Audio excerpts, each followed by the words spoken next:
এখানে আমি গমের আটার ঘাঁটি তৈরি করলাম। আমি কীভাবে গমের আটার ঘাঁটি তৈরি করলাম দেখতে থাকেন।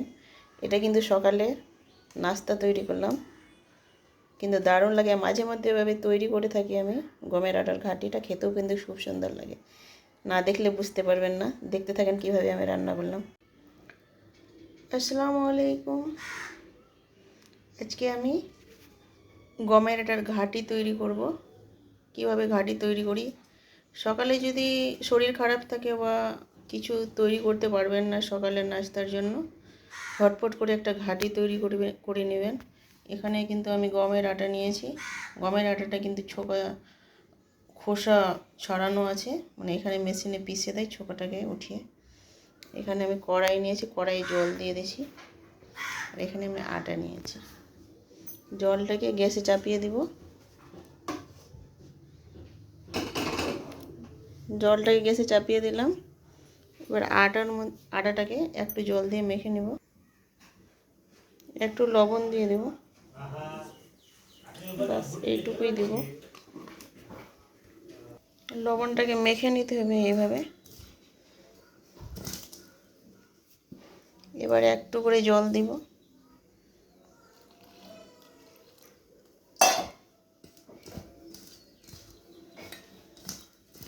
এভাবে কিন্তু করে নিতে হবে,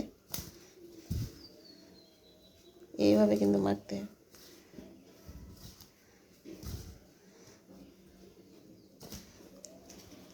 আর একটু জল দিব।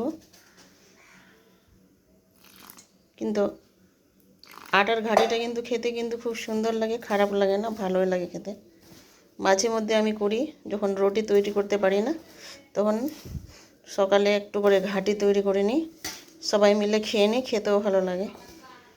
লবণ দিয়েও খেতে পারেন, চিনি দিয়েও খেতে পারেন, গুড় দিয়েও খেতে পারেন। দেখুন এভাবে কিন্তু করে নেব, এইভাবে কিন্তু করে নিতে হবে।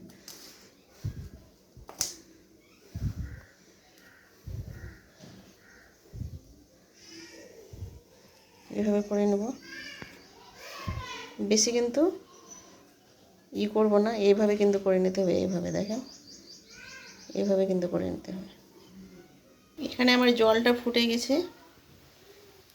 এবার আমি দেখেন আটাটা কীভাবে মাখতে হবে বলেই দিয়েছি, আমি দেখিয়েও দিয়েছি। এইভাবে কিন্তু করে নিতে হবে, বেশি জল দেওয়া যাবে না, বেশি শুকনো করা যাবে না। এবার আমি জলটা ফুটে গেছে, এবার আমি ঢেলে দেব। দেখো আমি ঢেলে দিয়েছি। এবার আমি চামচ নিয়েছি, চামচের সাথে নাড়বো, নাড়তে থাকতে হবে। দেখো এইভাবে কিন্তু নাড়তে থাকতে হবে, যেন দলা বেঁধে না যায়।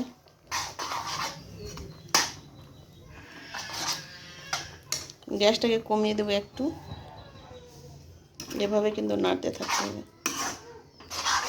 সিদ্ধ হতে কিন্তু দেরি লাগবে না, এই ঘাঁটিটা খেতেও কিন্তু খুব সুন্দর লাগে।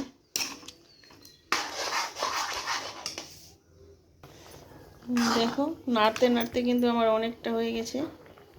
দেখো নাড়তে নাড়তে কিন্তু সিদ্ধ হয়ে গেছে আমার আটার ঘাঁটিটা। এবার আমি চিনি দিয়ে দেবো। দেখেন আমি চিনি নিয়েছি, এখানে 100 গ্রাম চিনি নিয়েছি আমি। যে যতটা মিষ্টি খেতে ভালোবাসেন ওই অনুযায়ী দিবেন। আমি বেশি মিষ্টি খাবে না, একটু সামান্য মিষ্টি হলেই হবে। এখানে দুধ দিলে আরও ভালো লাগে, কেউ দুধ দিয়ে দিতে পারবেন। দুধ দিলে কিন্তু খেতে আরও সুন্দর লাগে, পিঠার মতো লাগে।